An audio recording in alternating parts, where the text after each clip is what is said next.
আমার সাহাবীরা, আমার কাছে একজন ক্ষুধার্ত মেহমান আছে, তোমাদের মধ্যে এমন কে আছো আমার এই মেহমানের একদিন মেহমানদারি করবা? মুসলিম শরীফের রিওয়ায়াতের মধ্যে আসছে, আবু তালহা আনসারী রাদিয়াল্লাহু তাআলা আনহু দাঁড়ায় গেলেন, বললেন, ইয়া রাসূলুল্লাহ, আমি এক রাত্র আপনার মেহমানের মেহমানদারি করাইব। নবীজি বললেন, আচ্ছা ঠিক আছে, তুমি আমার মেহমানকে তোমার বাড়িতে নিয়ে যাও। নবীজির সাহাবী আবু তালহা আনসারী রাদিয়াল্লাহু তাআলা আনহু মেহমানকে সাথে নিয়া বাড়ির দিকে রওনা হইয়া গেলেন। বাড়ির দরওয়াজার কাছে গিয়া দরজার মধ্যে আঘাত করলেন, বলে ঘরে খাবারের জন্য কোনো কিছু আছে নাকি? নবীজির একজন মেহমান আমার সাথে আসছে, নবীর মেহমানকে মেহমানদারি করাইতে হবে, ঘরে মেহমানদারি করানোর মতো কোনো খাবার আছে কিনা? আবু তালহা আনসারী রাদিয়াল্লাহু তাআলা নূর বিবি ডাক দিয়ে বলে, স্বামী, ঘরে মেহমানের খাবার মেহমানদারি করার মতো কোনো ওই পরিমাণ খাবার বিদ্যমান নাই, তবে বাচ্চাদেরকে খাওয়াইতে পারি এই রকম কিছু খাবার আছে, এর বেশি নাই। আবু তালহা আনসারী রাদিয়াল্লাহু তাআলা আনহু তার বিবিকে ডাক দিয়ে বললেন, বিবি, বাচ্চাদেরকে না খাওয়াই ঘুম পাড়ায় দাও, আর নবীর মেহমানের মেহমানদারি করাইতে হবে, অতএব বাচ্চাদেরকে না খাওয়াইয়া ঘুম পাড়াও, আর খাবারটুকু মেহমানের জন্য রাইখা দাও। আবু তালহা আনসারী রাদিয়াল্লাহু তাআলা আনহু তার বিবিকে ডাক দিয়ে বললেন, বিবি, খাবার তো অনেক কম, স্বল্প খাবার, আমরা মানুষ হইলাম 3 জন, স্বামী স্ত্রী 2 জন, আর একজন হলেন নবীর মেহমান, বলে একজনের খাবার 3 জনে কিভাবে খাইবে? আবু তালহা আনসারী রাদিয়াল্লাহু তাআলা আনহু তার বিবিকে ডাক দিয়ে বললেন, বিবি, আমরা খাবার খাওয়ার জন্য যখন দস্তরখানে বসব, তুমি বাতি ঠিক করার বাহানা দিয়া বাতিটা নিভায়ে দিবা, আর আমরা মেহমানের সামনে খাবার খাই খাই বলে করে আমরা হাত নাড়াইব, মুখ নাড়াইব, আমরা মেহমানকে বুঝাইব যে আমরাও খানা খাইতেছি আর মেহমানও খানা খাইবে। ও বিবি, এই সুযোগে মেহমান পেট ভরে ভরে তার খানাটা খাইতে পারবে। হযরত আবু তালহা রাদিয়াল্লাহু তাআলা আনহুর বিবি তাই করলেন। খাবার খাওয়ার জন্য যখন বসে গেলেন, বাতি ঠিক করার বাহানা দিয়া বাতিটা নিভাইয়া দিলেন, আর স্বামী স্ত্রী হাত নাড়াইতেছে, মুখ নাড়াইতেছে, আর মেহমান বুঝতেছে মনে হয় তারাও খানা খাইতেছে। এই সুযোগে মেহমান পেট ভরে খানা খাইল। দুনিয়ার কেউ দেখে নাই যে তারা নিজেরা খাবার না খাইয়া মেহমানকে খানা খাওয়াইছে, কিন্তু দুনিয়ার কেউ না দেখলেও কে দেখছে? আরো জোরে বলেন, কে দেখছে? আল্লাহ রাব্বুল আলামিন চাইলেন এই কথাটা গোপন রাখলে চলবে না। কথা টানতে থাকে, এই কথাটা গোপন রাখলে চলবে না, এই কথাটা সবাইরই জানাইয়া দেওয়া দরকার। এত বড় একটা গুণ, এত বড় একটা কাজ এরা করলো যে নিজেরা না খাইয়া মেহমানকে খাওয়াইল, অথচ নিজেদের পেটে ক্ষুধা, নিজেদের পেটে ক্ষুধা, তারপরেও নিজেরা না খাইয়া মেহমানকে খানা খাওয়াইলো। এই আচরণটা আল্লাহর কাছে বেশি প্রিয় হয়ে গেছে বলে আল্লাহ চাইলেন আমি এই ঘটনাটা সবাইকে জানিয়ে দেই। এই জন্য পরদিন সকালবেলা আবু তালহা আনসারী রাদিয়াল্লাহু তাআলা আনহু যখন মেহমানকে নিয়ে নবীর দরবারে হাজির হইয়া গেলেন, নবী পাক সাল্লাল্লাহু আলাইহি ওয়াসাল্লাম আবু তালহাকে দেখা মুস্কি হাসি দিলেন। হাসি দিয়া বলতেছে, ওই বিবি আর ওই স্বামীর কাজ আল্লাহ তাআলার কাছে খুব পছন্দ হয়েছে। এই পছন্দ হওয়ার কারণে আল্লাহ তাআলা এদের ব্যাপারে আয়াতে কারিমা নাজিল করে দিয়েছেন, সুবহানাল্লাহ। ওয়া ইউসিরুনা আলা আনফুসিহিম ওয়ালাউ কানা বিহিম খাসাসা। আল্লাহ রাব্বুল আলামিন বলেন, ওই সমস্ত লোক যারা তাদের প্রয়োজন থাকা সত্ত্বেও অভাব অনটন থাকা সত্ত্বেও নিজেদের উপরে আরেকজনকে প্রাধান্য দেয়, আল্লাহ রাব্বুল আলামিন এদেরকে খুব বেশি ভালোবাসেন, সুবহানাল্লাহ। তাহলে এই আবু তালহা আনসারী রাদিয়াল্লাহু তাআলা আনহুর ব্যাপারে এই আয়াতে কারিমা নাজিল হয়েছে। যে এই আয়াতে কারিমা দ্বারা আমরা বুঝতে পারলাম যে আরেকজনের কল্যাণকামী হওয়া, আরেকজনের মঙ্গলকামী হওয়া, আরেকজনের উপকার করা, খায়ের খাই হওয়া, এখন কি আমাদের মধ্যে এই গুণটা আছে? এখন তো আমরা দেখি কিভাবে আরেকজনের ক্ষতি করা যায়, আরেকজনের অকল্যাণ করা যায়। আরে একজন মুসলমান তো আরেকজনের মুসলমানের কল্যাণকামী হবে, খায়ের খাই হবে। অকল্যাণকামী হওয়া এটা তো মুসলমানের গুণ না, এটা তো মুসলমানই না। প্রকৃত মুমিন হইতে হলে অপর মুসলমানের খায়ের খাই হইতে হবে, কল্যাণকামী হইতে হবে, তার বিপদে আমাকে শরিক হইতে হবে, তার দুঃখে আমাকে দুঃখী হইতে হবে, তার সুখে আমাকে সুখী হইতে হবে।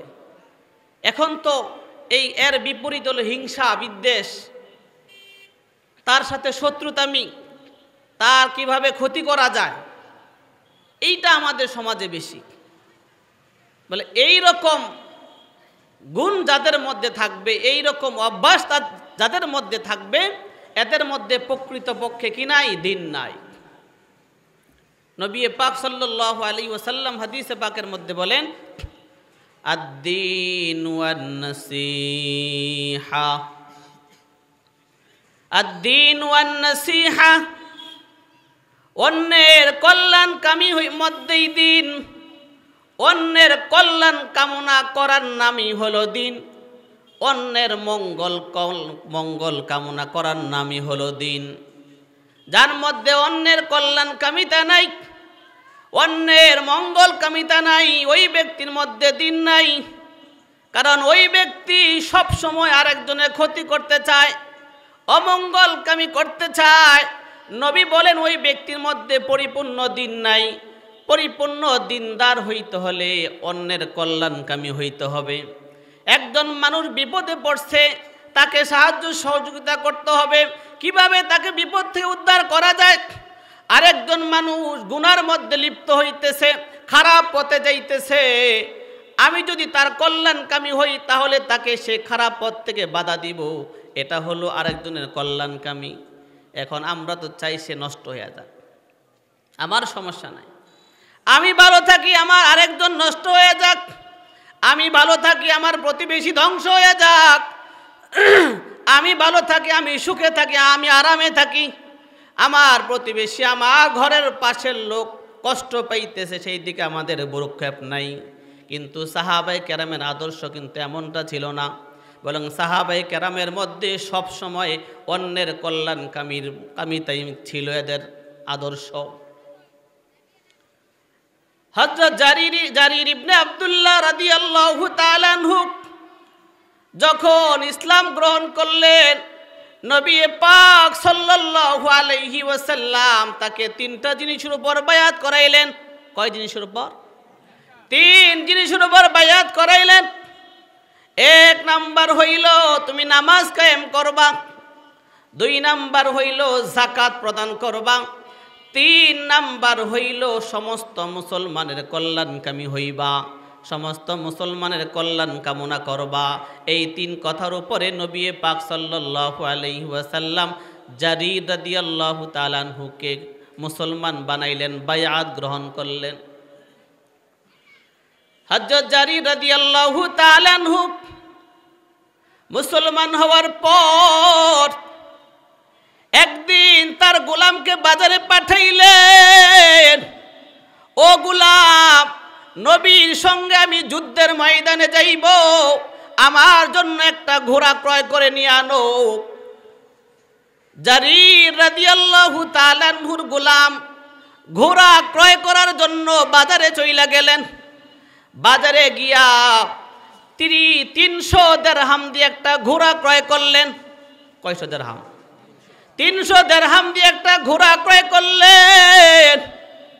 ক্রয় করিয়া ওই ঘোড়ার মালিককে সহ জারীর ইবনে আব্দুল্লাহ রাদিয়াল্লাহু তাআলা আনহুর বাড়িতে নিয়ে আইলেন।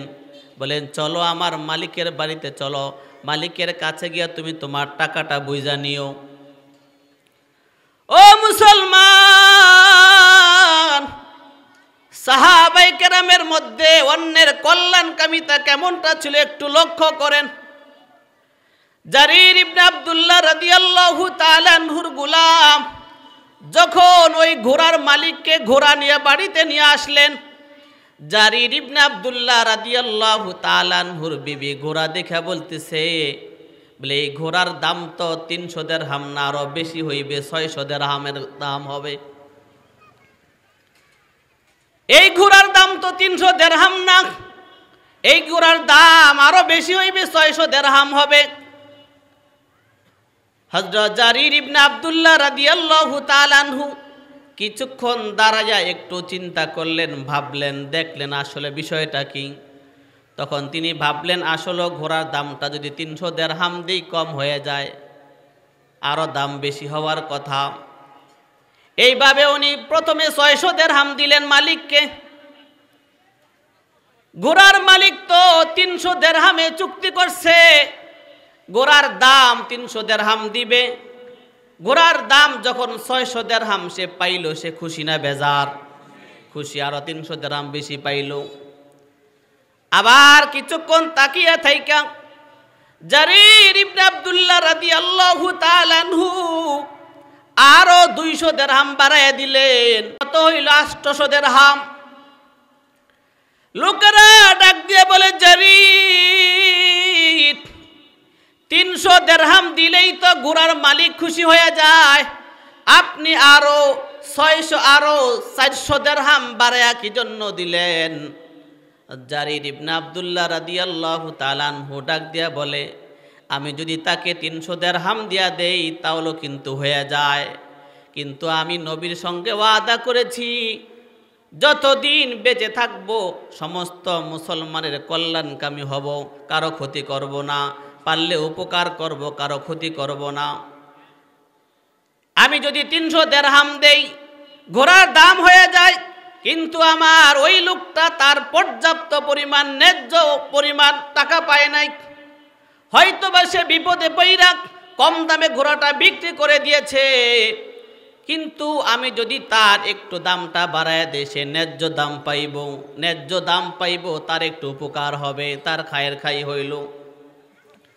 বলে আমার একটু লস হয় হোক, আমার ক্ষতি হয় হোক, আমার দ্বারা যেন অপর মুসলমানের ক্ষতি না হয়।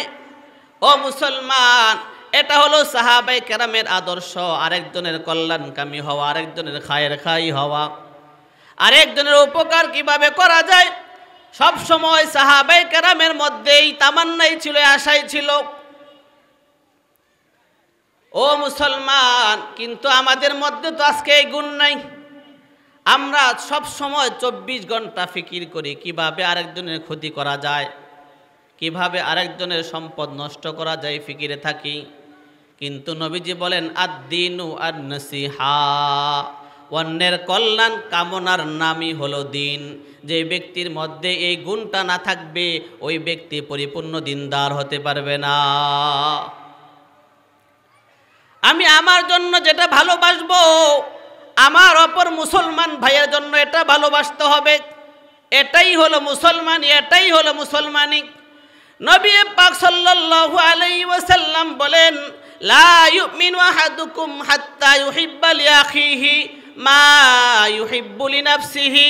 ওই ব্যক্তি ওই সময় পর্যন্ত পরিপূর্ণ ইমানদার মুমিন হইতে পারবে না যতক্ষণ পর্যন্ত সে নিজের জন্য যেটা মহাব্বত করবে, নিজের জন্য যেটা ভালোবাসবে, তার অপর মুসলমান ভাইয়ের জন্য সেটা পছন্দ না করবে, ভালো না বাসবে। আমাকে একটা জিনিস ক্রয় করার জন্য কেউ টাকা দিল, আমি ওই জিনিসটা কিনবো, কিন্তু দেখা গেল বাজারে গেলাম, আমি আমারটা ভালো দেখা কিনলাম কিন্তু আরেকজনের জন্য খারাপটা কিনলাম। নবী বলেন আর এরা ইমানদার না, প্রকৃত মুমিন না। প্রকৃত মুমিন হইতে হলে আমি যেটা পছন্দ করি আমার অপর ভাইয়ের জন্য আমাকে ওইটাই কিনতে হবে, ওইটাই পছন্দ করতে হবে। আমি আমার জন্য যেটা পছন্দ করি, খারাপ মনে করি, আমার অপর মুসলমান ভাইয়ের জন্য সেটা অপছন্দ করতে হবে, খারাপ মনে করতে হবে। তাহলে আমি পরিপূর্ণ মুমিন মুসলমান হইতে পারবো।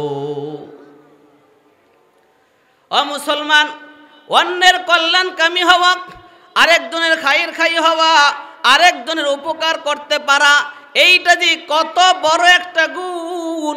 এই গুণ যার মধ্যে থাকবে আল্লাহ রাব্বুল আলামিন তাকে সমস্ত মানুষের মধ্যে সম্মানিত মানুষ বানায় দিবেন। সুবহানাল্লাহ। সাহাবায়ে কেরামের মধ্যে এরকম আদর্শ ঘটনা অহরহ। শুধু মানুষ কেন, সাধারণ পিপিলিকা অন্যান্য মাখলুকের মধ্যেও যদি এই অন্যের কল্যাণকামী হওয়ার গুণটা পাওয়া যায় আল্লাহ পাক রব্বুল আলামিন তাকে সম্মানিত করিয়া দেন। সুবহানাল্লাহ।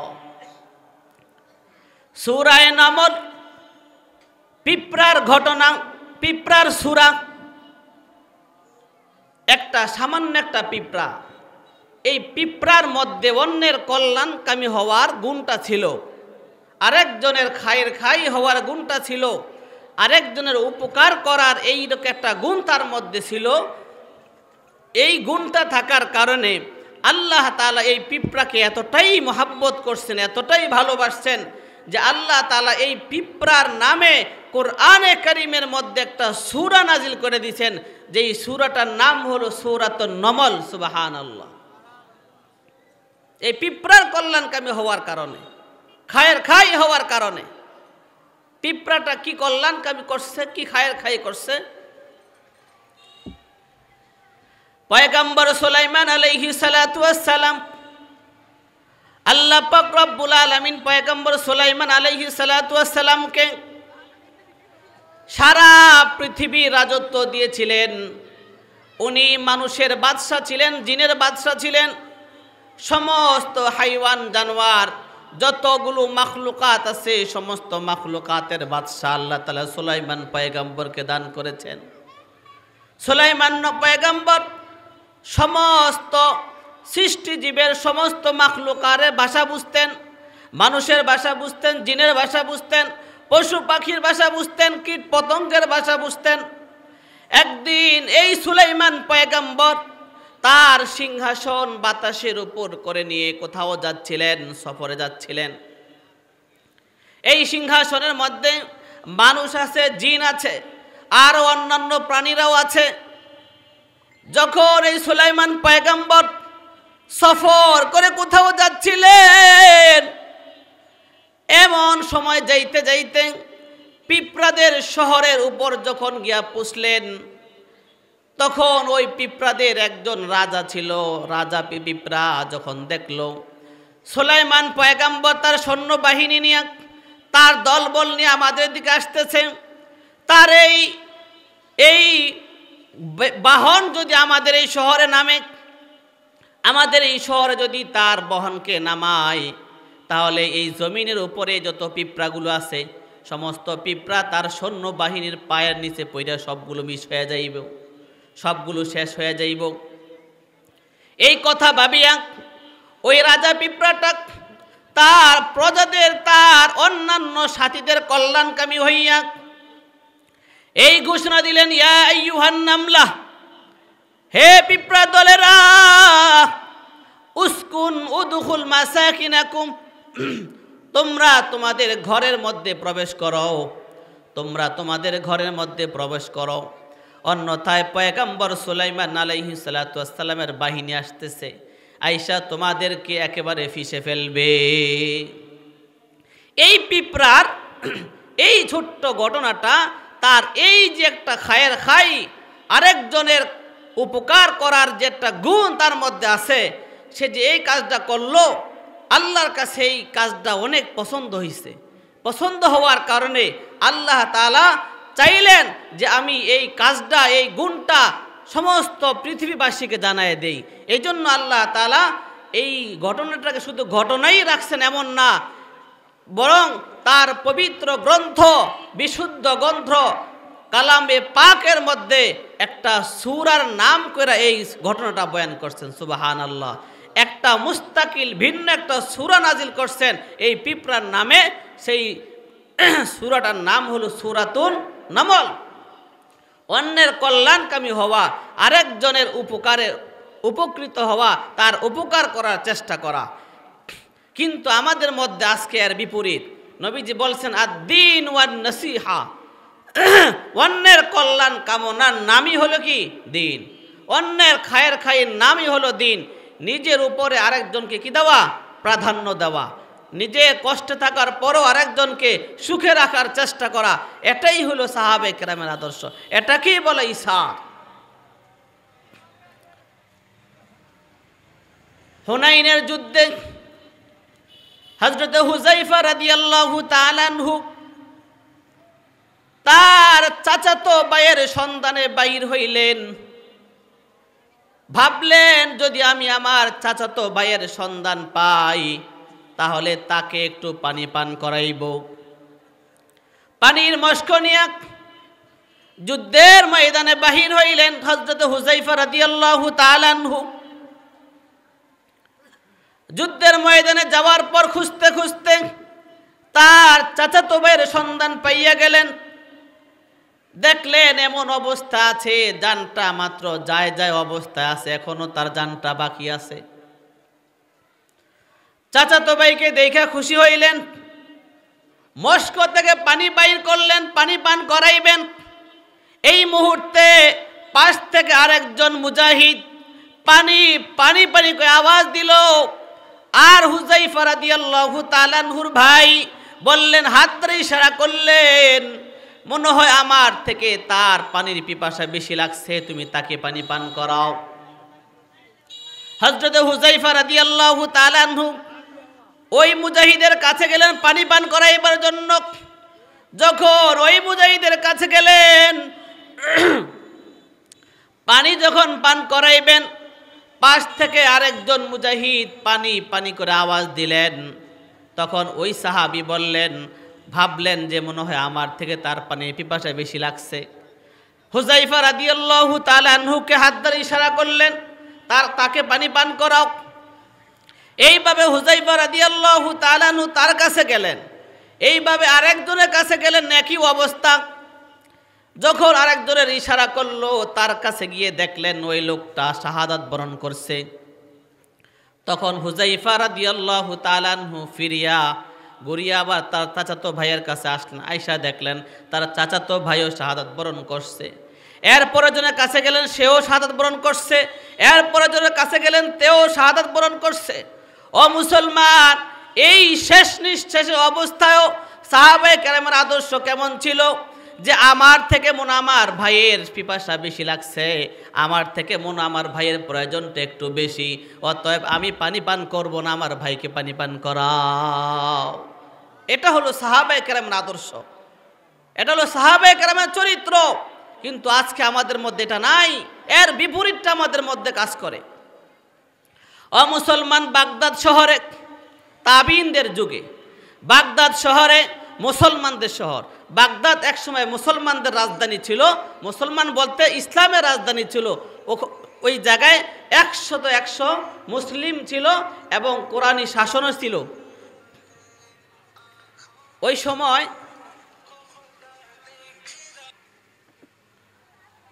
বাগদাদ শহরে একজন তাবিক দোকান খুলে বসছে, যে কোনো একটা কিছুর দোকান। ভিন্ন দেশ থেকে একজন ইহুদি মুসলমানদের খবর নেওয়ার জন্য আসছে যে মুসলমানদের এত প্রশংসা, মুসলমানদের আখলাক, মুসলমানদের চরিত্রের এত প্রশংসা শুনিয়া একজন ইহুদি বাগদাদ শহরে আসছে। বলে দেখি মুসলমানদের কি হাল অবস্থা, এরা কি করে, কি আমল করে। ওই ইহুদি যখন বাগদাদ শহরে আসছে, আসার পর দুপুরের খানার সময় হয়েছে। বাগদাদ শহরে তো তার পরিচিত কেউ নাই। একটা হোটেলের মধ্যে ঢুকছে খানা খাওয়ার জন্য, হোটেলের মধ্যে ঢুকছে। আর একজন মুসলমান তার বেশভূষা দেখিয়া, তার পোশাক আশাক দেখিয়া বুঝতে পারলেন যে এই লোকটা তো আমাদের এই বাগদাদ শহরের না, হয়তো অন্য কোনো শহর থেকে এখানে আসছে। মুসলমান ভাইরারে আমার,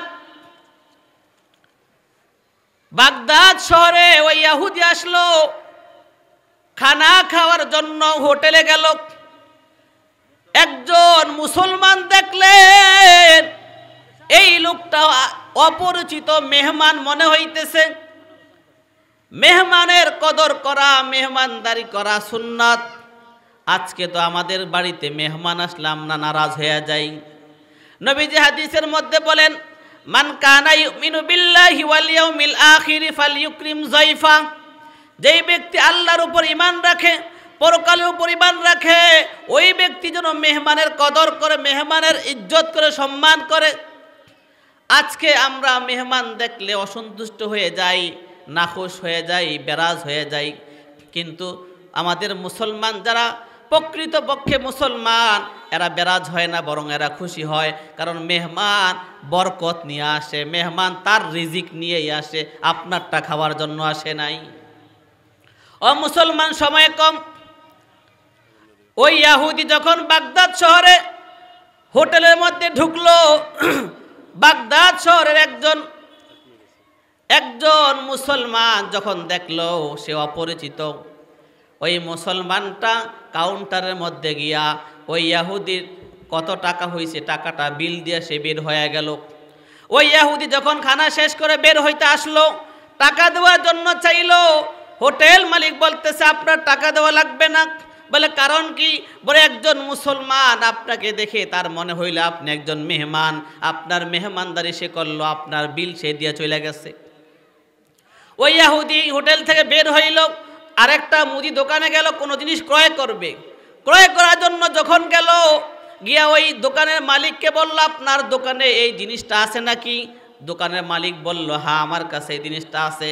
বলে দাম কত? বলে দাম হলো এত। বলে ভাই আমার কাছে এই জিনিসটা আছে, এটার দাম এত, কিন্তু আমি আপনার কাছে বিক্রি করব না। বলে আপনি এই জিনিসটা আমার পাশের দোকানদারের কাছ থেকে নিয়ে নেন, এই একই দামে একই জিনিস ওই দোকানে পাইবেন, সেখান থেকে আপনি নিয়ে নেন। মুসলমান ভাইরা আমার, এই ইহুদি ব্যক্তি কোনো কিছুই বুঝতে পারলো না। হোটেলে খানা খাইতে গেল, আরেকজন বিল দিয়ে দিল। দোকানে সদাই কিনতে গেল, দোকানদার বলতেছে আছে, দামও বলল আমার কাছে বিক্রি করে না। কারণটা কি? পাশের দোকানে গেল, গিয়া বলল ভাই এই সদাইটা আছে না? কি? বলল আছে। বলে দাম কত? বলে দাম এত। বলে দেন। ওই দোকানদার দিয়া দিল, বিক্রি করলো। ওই ইহুদি ব্যক্তি পূর্বে দোকানদারের কাছে আসলো, আইসা বলল ভাই বুঝতে পারলাম না, আপনার কাছে এই জিনিসটা আছে, দামও বললেন, এরপর আপনি কেন বিক্রি করলেন না? ওই দোকানদার বলে ভাই আমার সকাল থেকে এই পর্যন্ত যেই পরিমাণ বেচাকিনি হয়েছে, যেই পরিমাণ বিক্রি হয়েছে, আমার সংসার চলার মতো উপযোগী হয়ে গেছে, আমার আর দরকার হবে না। কিন্তু আমার পাশের দোকানদার ভাই সকাল থেকে আমি দেখলাম তার দোকানে তেমনটা কাস্টমার যায় নাই, সে অত বেশি বেচাকিনি করতে পারে নাই। আমার মনে হইল তার চলার মতো আজকে বেচাকিনি হয় নাই, এই জন্য আমি তোমাকে আমার পাশের দোকানদারের ভাইয়ের কাছে পাঠিয়ে দিলাম, যেন আমার ভাইও কোনো কিছু বিক্রি বিক্রি করে লাভবান হইতে পারে। সুবহানাল্লাহ। এটা হলো আমাদের মুসলমানদের আদর্শ। কিন্তু আজকে তো না, আজকে আমি আমার পেটটা ভরো, আমার আছে আরও লাগবো, শুকর নাই। কিন্তু এটা মুসলমানদের আদর্শ না। মুসলমানদের আদর্শ হলো আরেকজনের খায়ের খাই হওয়া, আরেকজনের সুখে সুখী হওয়া, আরেকজনের দুঃখে দুঃখী হওয়া, আরেকজনের কল্যাণকামী হওয়া। আমি 3 বেলা খানা খাই, আমার পাশের ভাই 1 বেলা পায় না, এটা কল্যাণকামী না। কল্যাণকামী হলো তাকেও আমার এখান থেকে কিছু ভাগ দেওয়া, তাকেও সচ্ছল করার চেষ্টা করা। আল্লাহ তাআলা আমাদের সবাইকে যা কিছু বললাম